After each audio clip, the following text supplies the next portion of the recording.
Hey everyone, today I'm going to show you how to get a UEI from Sam.Gov.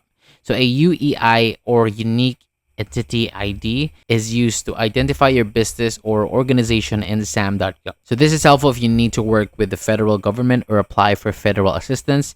And first, open up your browser and go to Sam.Gov Entity Registration. And on this page, look for Register Your Entity or Get a Unique Entity ID, then click Get Started. Next, sign in using login.gov. If you do not have an account yet, create one first, then continue back to sam.gov. After signing in, go to your workspace and choose the option to get a unique entity ID. Enter your business or organization details like the legal name and physical address. And review the information carefully, because once everything is correct, submit the request. And after Sam.Gov validates your details, your UEI will be assigned. And that is how you can get a UEI from Sam.Gov. So that is all for today. Thank you so much for watching. For more videos like this, hit the subscribe button below, and I'll see you on the next video.